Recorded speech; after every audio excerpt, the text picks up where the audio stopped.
Plishibun ye pi ki pe ya kane ka video ha kane ka channel Watkam official te menta ngin ai ka jintip chapi ya ki kam ki balaj ha Southwest Kasil district ha Meghalaya ha ki artali ki department ki balapan la ya ki job vacancies kawai kadai ka National Health Mission Meghalaya mat barpat kadai ka district social welfare officer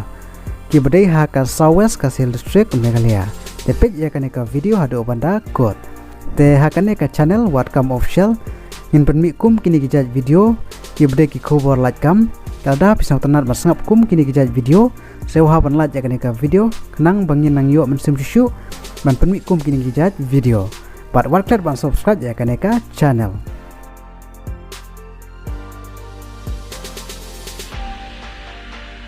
teng istangshwa namanta ka National Health Mission Southwest Kasil district but kala penlat adu ndru teli ki post ki balaj ki bde haki post choka medical but health officer staff nurse but ka ANM ka lastat ban apply ka de hado ka artantrik August arjar arfulai but namanta ka post choka medical but health officer ki number ki post ki don tang arpos but haka qualification part ka de lengba ka MBBS degree holder na kono ka recognized medical institute chongka India lane register lengba ka MCI lane ka NMC but namanta ka staff nurse ki post ki blaj ki don tang arpos but ha ka educational qualification part pide bendep ya ka BSc nursing lane GNM lengba ka registration chong ka Meghalaya Nursing Council but ka post ka bakadu ka de ka ANM but ki number ki post ki don tang arteli but namanta ki still qualification part ka ba pide bendep ya ka ANM lane ka GNM lengba ka registration chongka Meghalaya Nursing Council but hakarta ban apply but ka jingsu pat ka dei kat kum ka HNM noms but namanta ban submit ya ki application form ko jongpi pidei ban pendap ya ki detail baro ha ka standard application form format but ki dokumen ki ba piha ban submit ki long ka birta sel attested copy chong ki academic but professional qualification date of birth proof kum ki voter ID ki SC ST certificate, experience certificate, but arteli kidur passport size, photograph duly attested.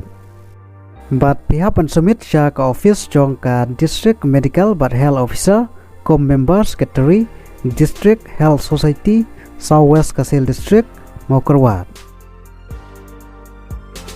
But namanta ka department ka arpat ka deha ka office chong ka district social welfare officer, ka court application, ki bede ki nong shong jong ka Meghalaya pat ki pus ki blaj akan ka social welfare ki hab aka contractual basis but cluster ban apply ka de hado ka arfratrik August arjar arfulai but namanta ka pus ka banengkong ka de ha ka child healthline supervisor ki pus ki blaj ki don tang arpos ka salary pat akan ka pus ka de khanyo hajar ha ka shibnai but namanta ka qualification part ki shim ya ki pass graduate but ka bakam prefer hi kadai ha ka BA ha ka social work computer science information technology community sociology social science na kono ka university pat pidei benang ru ya ka computer application ha ka pus ka ar bat ka kado pat kadai ka pus chong ki case worker ki pus ki blaj ki don tang arpos bat ha ka jingsu pat kadai ka sawajar ha ka shibnai bat ha ka kernpule pat ki shim ya ki pas class 12 na kono ka recognize board but pidei ban biang ya ki communication skill but karta ban apply hakan ek post kadai karta ka bakat pra hadu live arsnam karta but haka selection process part kadai lengba ka interview but namanta ki application form ko jongpi pila pan pendap ya ki detail baro haka prescribed application form but pidei ban pa ya ki application form ko jongpi lengba ki dokumen badon kam but pihak bandit submit sya ka office chong ka district social welfare officer ka badon ha Mokerwat. Kublai Shibun.